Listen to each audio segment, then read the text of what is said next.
सारी जागीरें और वो सारा माल और सारी दौलतें और सारे वकार और सारी इज्जतें और सारी सरबलंदियां और सारी पगें, मुख्तसर सी तनख्वाह के ऊपर ड्राइविंग कर रहा था।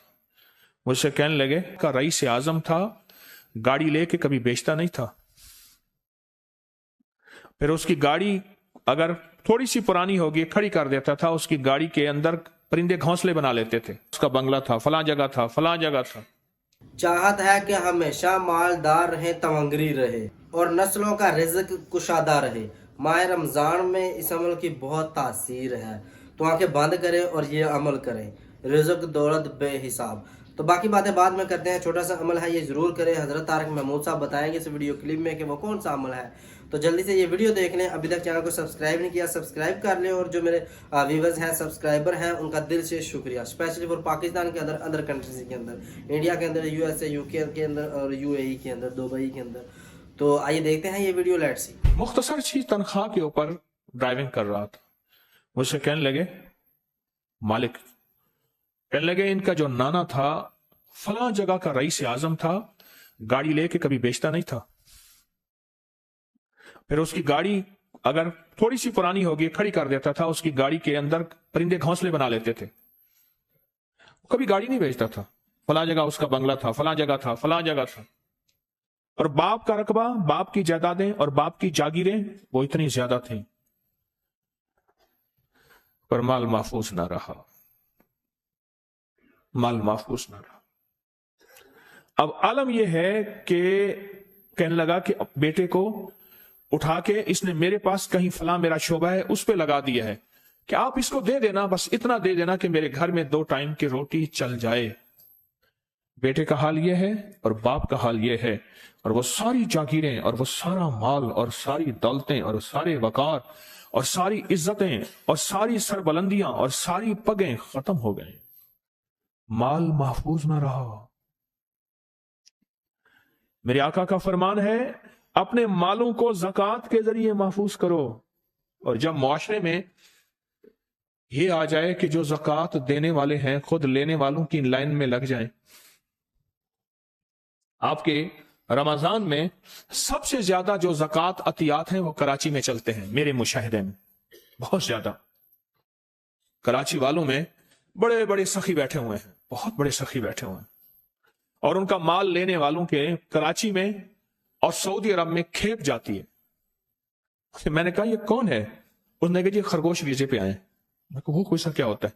कहने लगे आते हैं फिर कहीं गुम हो जाते हैं, पकड़े गए तो फिर उन्होंने कुछ अर्सा जेल में रखा और वापस भेज दिया। ये आके यहां मांगते हैं और इनका काम सिर्फ मांगना, सिर्फ मांगना। और उनमें वो लोग हैं जो वाकई ज़कात देने वाले थे, सदकात देने वाले हैं, खैरात करने वाले हैं, अल्लाह को देने वाले थे। आप महसूस करें चौराहों पे बार बूढ़े और बाज जवान और बाज लोग ऐसे होते हैं जिनके बारे में आप बाजों का चौंक जाएंगे, ये तो वो शख्स नहीं है, ये फलां जानने वाला है, ये यहाँ कैसे मांग रहा है? नस्लों में माल अगर महफूज करना है, जायदाद महफूज करनी है और प्रॉपर्टी क्या चाहते हैं नस्ल दर नस्ल काम आए, तो उसका वाहिद हल यह है कि फरमाया, मेरे आका का फरमान है, अपनी नस्लों का माल ज़कात के जरिए महफूज कर लो।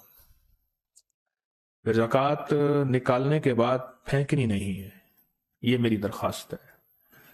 जो भी कपड़ा लगा दे, बैनर लगा दे, उसको ज़कात देनी शुरू कर दी। ये ज़कात का फेंकना है, देना नहीं है। ज़कात तो दी जाती है और देने के लिए तलाश होती है। तलाश कौन मुस्तहिक है, और तलाश में सबसे पहले रिश्तेदार, तलाश में सबसे पहले रिश्तेदार। ऐसा रिश्तेदार या ऐसे रिश्तेदार कि जो सारी जिंदगी मेरे माँ बाप को उन्होंने जलील किया हो, रुसवा किया हो, ख्वार किया हो, परेशान किया हो, तोहमतें लगाई हों, जिल्लतें दी हों, और है वो जरूरतमंद, वाकई है वो जरूरतमंद, है वो जरूरतमंद वाकई।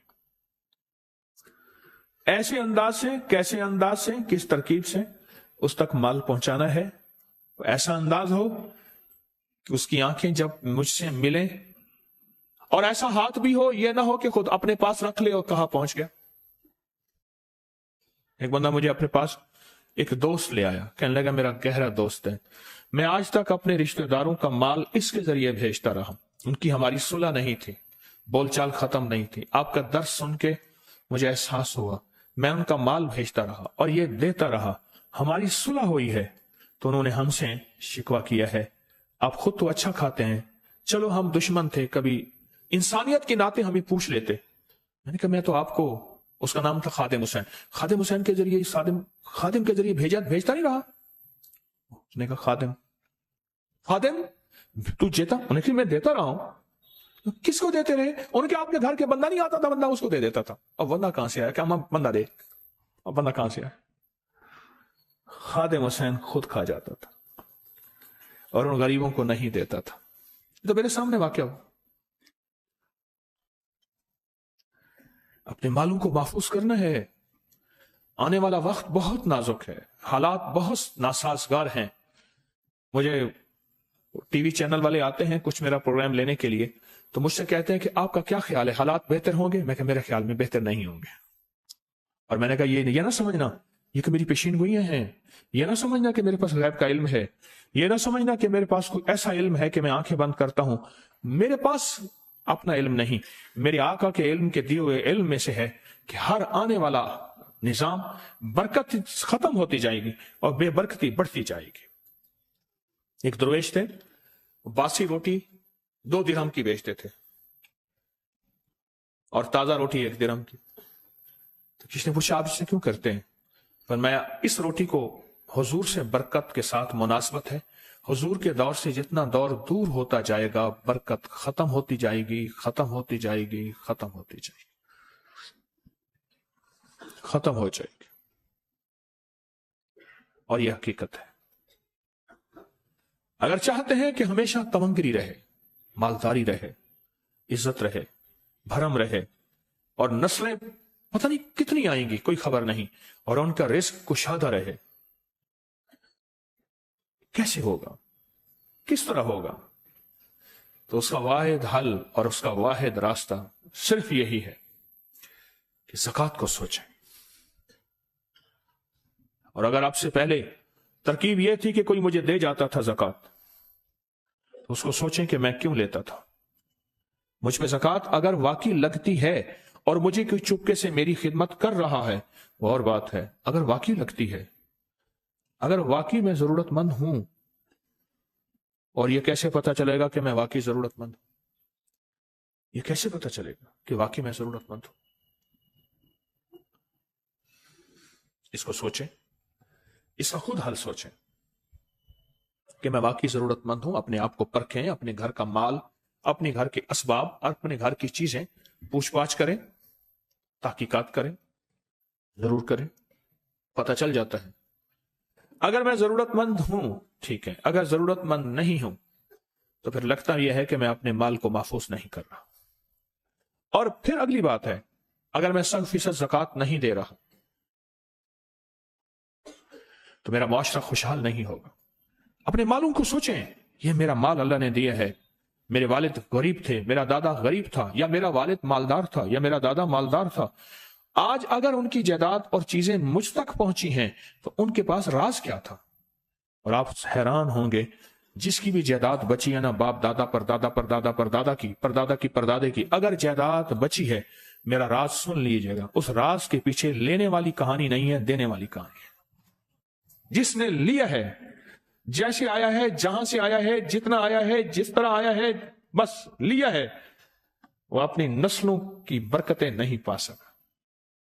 और जिसने दिया है अल्लाह को उसके रास्ते में, ज़कात की शक्ल में, उश्र की शक्ल में, सदकात और खैरात की शक्ल में, उसकी नस्लें भी महफूज रही हैं, उसका रिज़्क़ भी महफूज रहा है, उसकी दौलत भी महफूज रही है, उसकी सेहत भी महफूज रही है। सोचें। दोस्तों, हजरत तारिक महमूद साहब ने बताया कि वो कौन सा अमल है, वो ज़कात का अमल है। आप ज़कात दें, जितनी ज़्यादा आप ज़कात देंगे अपने माल की, अगर आप ज़कात देंगे तो आपकी नस्लों तक रिज़्क़ ख़त्म नहीं होगा, बरकत होगी रिज़्क़ की। आप देखें ना, ज़कात देने वाले भी ज़कात लेने वाले की लाइन में खड़े होते हैं अक्सर। तो ज़कात देनी चाहिए अपने माल की, ज़कात दें, इनसे माल बढ़ेगा। زکوٰۃ فرض ہے، یہ ادا کرنا چاہیے اور حال میں ادا کرنا چاہیے جن کے اوپر زکوٰۃ فرض ہے. تو زکوٰۃ ایک فرض رکن ہے، اس کو ادا کرنا چاہیے. تو زکوٰۃ دینے سے مال بڑھتا ہے، کم نہیں ہوتا. لہٰذا یہ عمل آپ لازمی کریں اور ماہ رمضان کے شروع میں آپ زکوٰۃ دیں. جتنی آپ کے پاس مال پڑا ہے، جتنی آپ کے پاس چیزیں پڑی ہیں، اس کی آپ قیمت لگا لیں. وہ ایک طریقہ آپ دیکھ لیں، کسی بھی عالم سے آپ پوچھ لیں یا ویڈیو میں آپ یوٹیوب میں آپ سرچ کر لیں کہ زکوٰۃ دینے کا صحیح طریقہ کیا ہے. تو آپ زکوٰۃ دیں، انشاءاللہ آپ کے رزق میں، کاروبار میں خیر و برکت ہوگی. تو دوستوں میں امید کرتا ہوں آپ کو ویڈیو پسند آئی ہوگی. مزید اس طرح کے اچھے ویڈیو کلپ دیکھنے کے لیے چینل کو ضرور سبسکرائب کیجیے. ابھی تک ویڈیو کو لائک شیئر نہیں کیا وہ بھی کام ہے. جو میرے سبسکرائبر اور ویورز ہیں ان کا دل سے ملتے ہیں اگلی ویڈیو میں. دیجیے اجازت. اللہ حافظ.